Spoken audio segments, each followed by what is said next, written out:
Hey, have you ever used a vending machine before? Now, I know you might probably thinking, man, what kind of question is that? But just kind of bear with me. Have you ever used a vending machine and in the middle of you using it, you put your quarters in and you click the button for your chips or your snack or whatever you're getting, and you see the little spiral thing start to kind of spin, but as it's about to fall down, as your snack is about to fall down, it gets stuck. And then all of a sudden you kind of get angry, we can get angry, and the first thing that we do is we start to shake the machine. We start, someone had said, when I was talking to them about this, they said they punch it, and I said, man, I'll pray for you. But we get mad and we shake it and we do whatever we can to try to get our snack out. And when it doesn't, we get upset because we go, man, I don't get the snack that I just paid for, and I've been ripped off. I lost my money. A lot of times we treat God as a vending machine. We say, God, I've been praying. I've prayed a lot this week. I've read my Bible and I've gone to a small group. I've done my devotional. And then as soon as we say, hey, I want to pray for someone, or I want to pray right now, we click the little prayer button. And when we do that and God doesn't answer our prayers immediately, we get upset.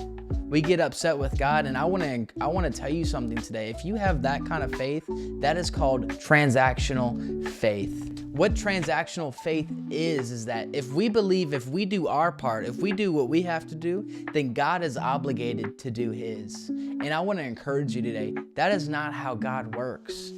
We could look in the Bible, and there's some people in the Bible that have had transactional faith. We could look at Jonah. It's actually in Jonah 4, and it says this: I obeyed you. Why did you bless them? And you could look at Jonah and you go, man, Jonah was the guy that got swallowed by that big fish, right? Or we say the whale, but that's exactly what happened. Jonah was swallowed by this big fish, but this was after, because Jonah was commanded by God to go and share the gospel with this certain people group. And Jonah believed that, man, they don't deserve to hear about you, God.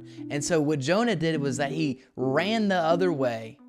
And that's when he got swallowed. And then after 3 days, he was in this big fish, and he got out and he had to go tell these people about who God was. He was upset and he said, God, I obeyed you. Why did you bless them? He had transactional faith. If we look in the New Testament now, we could look in John 11:21, and this is Martha, and she's saying, Lord, if you had been here, my brother wouldn't have died. She's talking about Lazarus. If Jesus would have just been here, God, he wouldn't have died. And if you know anything, if you would have read that Jesus ended up raising Lazarus from the dead, and that was one of the many miracles that he did. But she had transactional faith. She said, God, if you would have just been here, Jesus, if you would have just been here, he wouldn't have died. Another person we could look at just in the New Testament is the older brother of the prodigal son. If you know anything about that story, and if you don't, I'll briefly kind of explain it for you. We could look in Luke, and it's actually Luke 15:29-30, and it's this older brother, and he says, I did everything right. Where is my reward? He's talking about the prodigal son, and the younger brother had went and squandered his money, but after he came back to the father, after losing all of his inheritance, it says that the father was opening his arms wide open, ready to accept him back, and he gave him the best garment, the best of everything, and they threw a party. But the older brother said, where's my party? I've done everything right. I stayed here. I worked for you still, but why am I not being rewarded for staying? This older brother had transactional faith. And I want to encourage you that we need to be someone that doesn't have transactional faith. God doesn't want to be in a contract with you. He wants to be in a covenant with you. What a contract is that it's a temporary, enforced by law, and it's transactional. But what a covenant is it's relational, it's sustained by love, and it's eternal. A covenant relationship that I'm in is with my wife. I've been married for 1.5 years, and what we have isn't a contract. It's not a temporary thing, but it's in a covenant because it's sustained by love, and it's forever.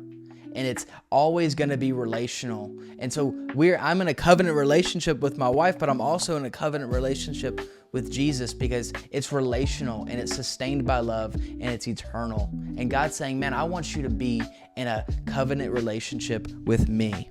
And I just want to kind of give you a few things and a few questions to ask yourself to go, man, am I do I have transactional faith? And some of the questions are this: do I follow God for what he does for me or because of who he is? Do I still trust God when he doesn't answer my prayer the way I want? When he doesn't answer the prayer the way I want? And the last one, do I serve God because I love him or because I hope for something in return? You see, if you're doing God's will just to get God's stuff, then you're missing God's heart. If you're doing all these different things just to go, God, I'm doing this so I can have all the stuff that you have for me, then you're missing God's heart.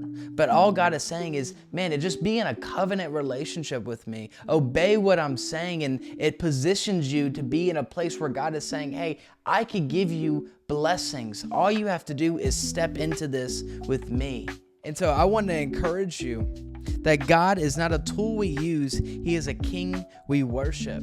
We could look in Matthew 6 and it says this: but seek first the kingdom and his righteousness. All the rest will be given to you. But that key word in that verse is first. But seek first the kingdom. When we seek him first, then we're saying, hey, God, I'm seeking you first. I'm looking at you, Jesus, before anything else. And he's able to go, hey, now you're in a covenant relationship with me. Now I'm your priority. Now you're not expecting something in return, but instead you're wanting to do something with me, not for me. And so I wanted to encourage you today not to have transactional faith, not to use God as a vending machine and go, God, I've done all these things, but why aren't you doing anything in return for me? True faith is relational, not transactional. It's about loving and knowing God for who he is, not just what he does. Let's stop treating God like a vending machine and start walking in a covenant with him, trusting his ways, trusting that he knows the plans for my life, and loving him in such a way where you go, God, I want to be in this thing relational with you. I don't want to be in a temporary thing. I don't want it to be enforced by law. I don't want anyone to force me to love you because I want to do that. I want to be in this eternal thing with you, Jesus. And so today, if you get anything from this video, don't be in a place where you're saying, God, I have transactional faith. Instead, have relational. Be in a covenant with him and watch what he does for your life.